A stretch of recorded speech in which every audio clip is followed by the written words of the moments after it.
Hello and welcome to today's video about work done. We'll start with looking at the equation. We'll have a quick reminder for some of you about resultant forces. Definitely a reminder about mass and weight because that was on a previous video. We'll then look at some examples and then there'll be some questions for you to attempt. So we'll start by looking at the equation. So work done equals force times distance. Now for many of you that will be the easiest way to remember it, but it isn't the whole story. It really is the work done is really force times distance moved in the direction of the force. And as you will see over the course of the video, it really is important that whilst you might remember the equation as work done equals force times distance, you need to remember which direction the force is acting. So some of you like to use triangles to help you rearrange the equation.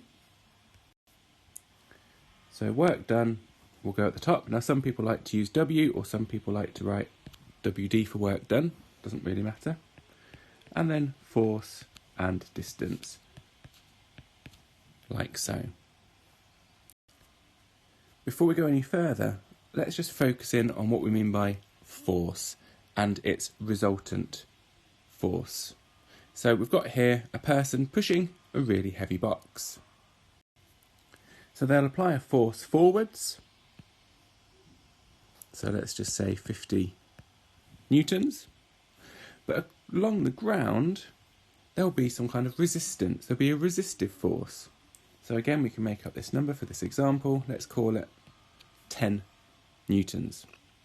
So the resultant force, all that means is the overall force. And to find the overall force, assuming they're in opposite directions, which they are, we've got the 50 newtons going forwards. We've got the 10 newtons going backwards. We would just do 50, take away the 10, and that then equals 40 newtons. Now something to always remember is a force is what's called a vector quantity. It's got a number, so in this case 40, but it's also got a direction. So the 50 newton force is certainly larger than the 10 newton force, so our final answer is 40 newtons, and then with the direction forwards. So we've got an unbalanced force, which means the object's going to move, it's going to change its velocity, and in fact when you push something, as you'd expect, the object would go forwards. So let's now use this information to calculate the work done. And as a reminder, work done equals force times distance, but moved in the direction of the force. So we know that the force is going in this direction, so we need to find the distance that the object has moved in the same direction as our force. We know our force then is, or our resultant force is 40 newtons. And let's say the distance moved is 10 meters. So all we need to do is multiply the force times the distance moved in the direction of the force. So the work done is then 400. What I didn't mention earlier necessarily were the units. So force is always measured in newtons, distance always measured in meters, and whilst you could put Newton meters for work done, that's not the ideal. What you should be doing is recognising that work done is a type or an example of energy. So it's 400 joules as our answer. Occasionally you'll be given distance in maybe centimetres, in which case you'll need to then convert into metres. Maybe kilometres, again, convert into metres. We'll look at an example of that later. So now over to you to give it a go. So in the first instance, please press pause, and then when you're ready, press play again. But what is the resultant force of this object? So we've got 150 newtons forwards, 30 newtons back. What is the resultant, the overall force of this object? Once you've had a go, press play and we'll look at the answer. Okay, hopefully you've had time to give this one a go. So we've got two forces acting, the 150 and the 30. Both of them are acting in opposite directions, so all we need to do is take them away from each other. So in this example, 150 take away 30, so the resultant force is 120 newtons. Now, did any of you remember? You also need to give a direction, and the direction would be forwards. So you could write forwards, or you could draw an arrow like I've done just there. In another example, you may have got maybe 3 forces acting. So we could have another force here of, let's say, 10 newtons. You would treat them in exactly the same way. Forces that are in opposite directions, you subtract. The forces that are in the same direction, you would add. So if we did have this example,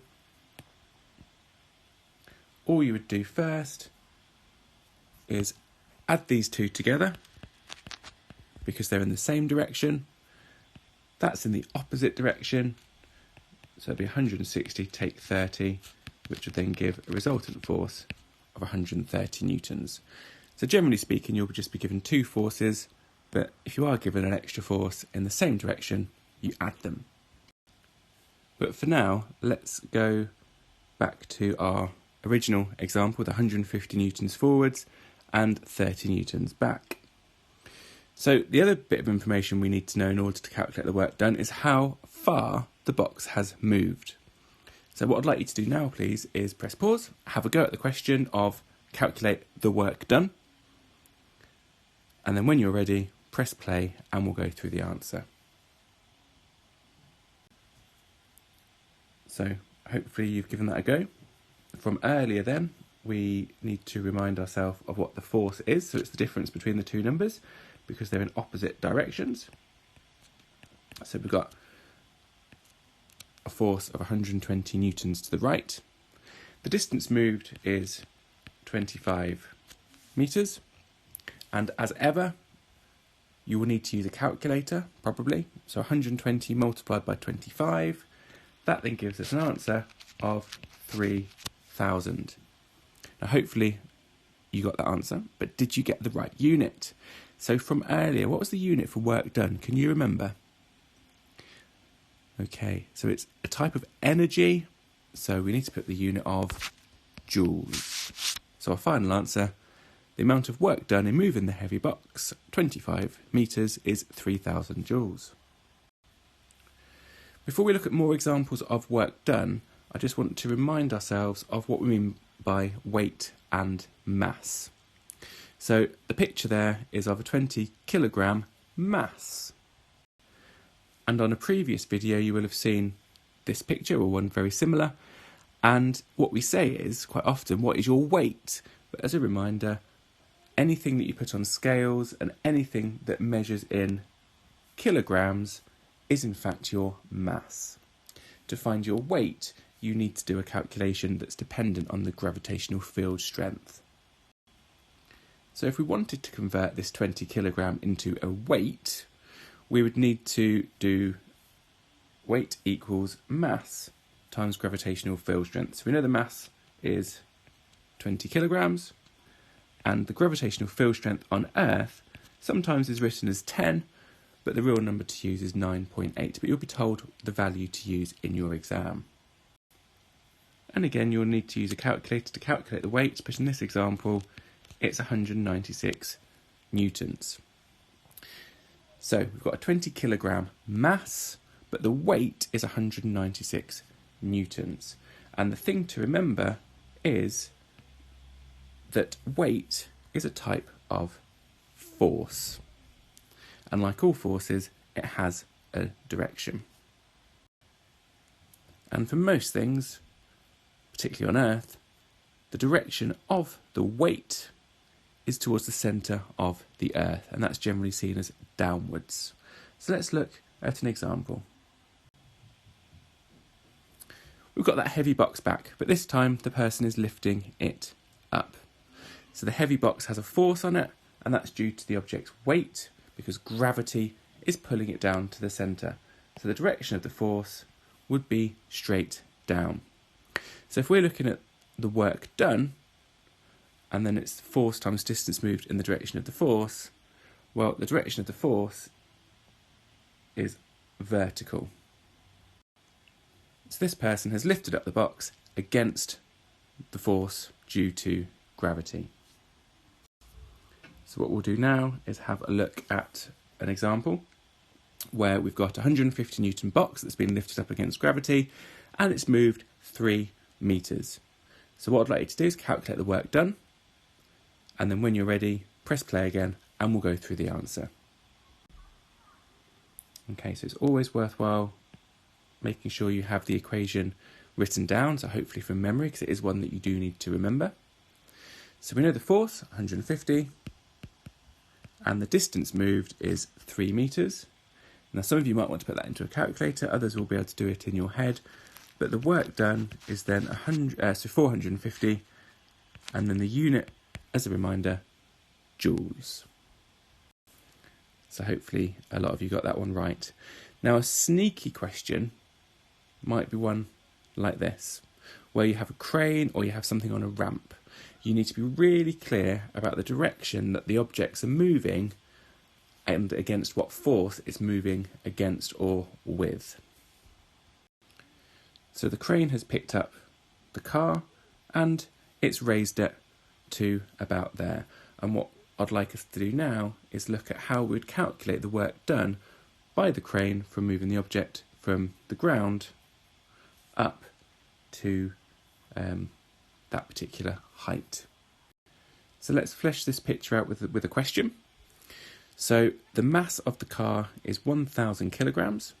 The gravitational field strength is 9.8 newtons per kilogram. Calculate the work done by the crane.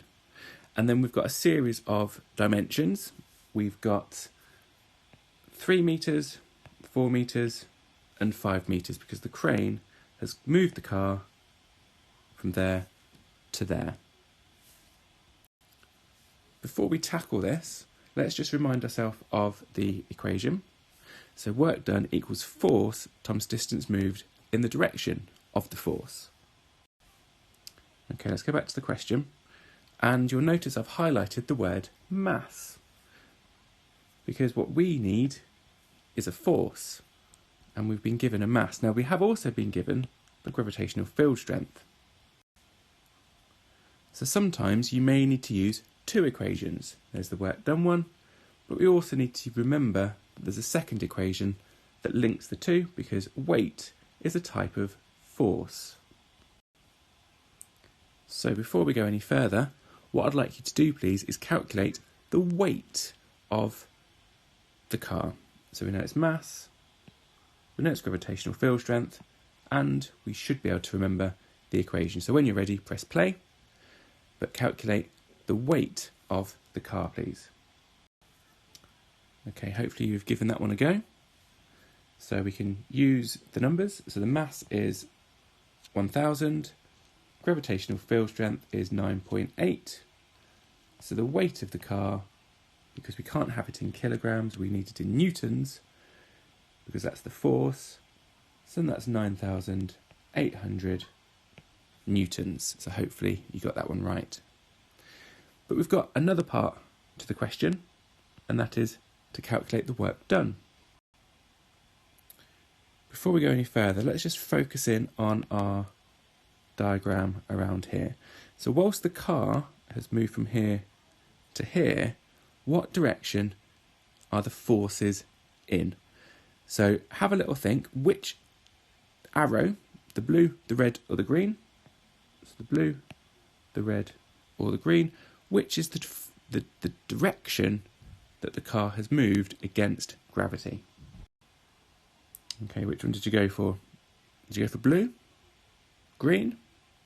Hopefully you went for red, because the gravitational field strength always acts downwards. So the force that we're moving against is the gravitational field. So the distance we moved is directly up. And you might not remember, or you might, that distance there was 4 meters. So what I'd like you to do, please, is have a go at calculating the work done. You know the force, You now know the distance moved in the direction of the force, both of them vertical, so calculate the work done. So hopefully you've given that one a go, and let's just do this one together. So we know the work done is force times distance moved in the direction of the force. The force is 9,800, and the distance we said was 4, and we would get our calculator, so 9,800 times by 4, so the work done was 39200, and a reminder, we need the units, work done, type of energy, joules. At this point we've done enough practice now, I think. We can start looking at some questions. So the first question I'd like you to have a go at, please, is what is the resultant force on the trolley?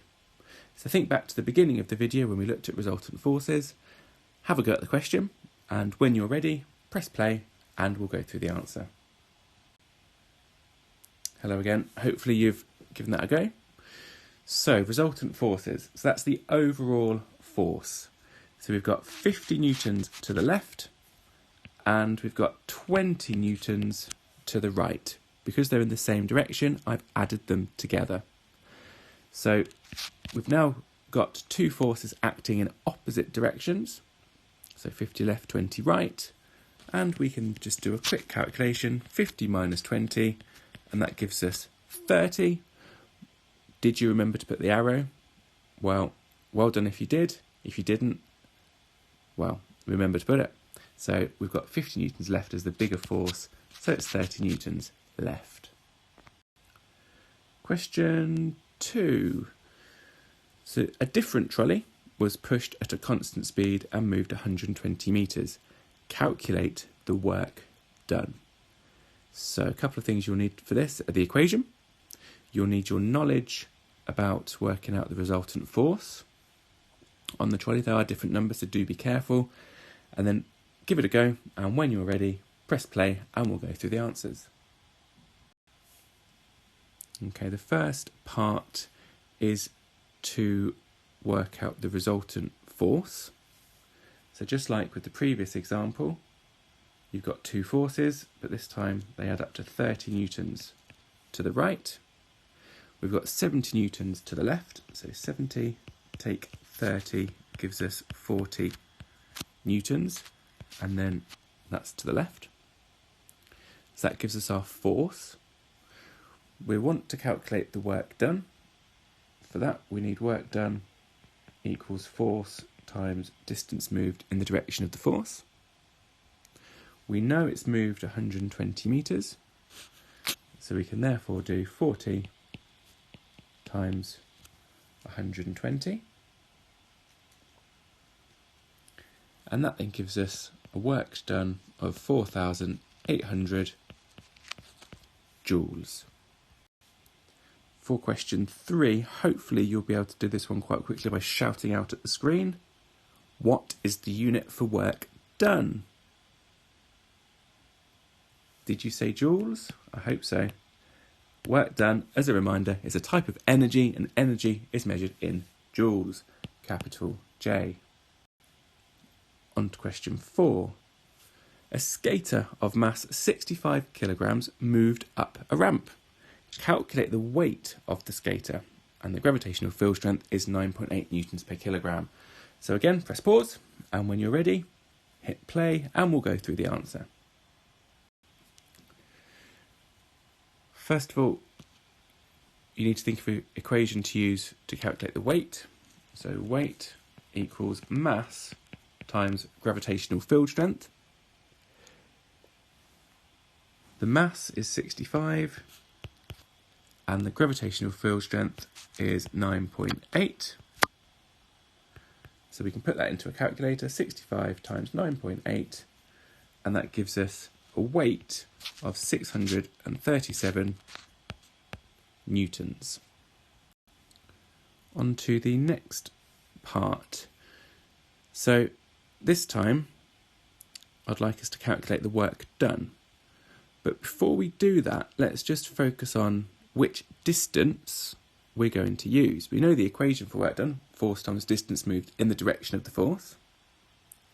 we've said that the skater has a weight of 637 newtons, and that obviously acts down. So which of our distances do we need to use to calculate the work done? Is it 0.3, 0.4 or 0.5? Have a think.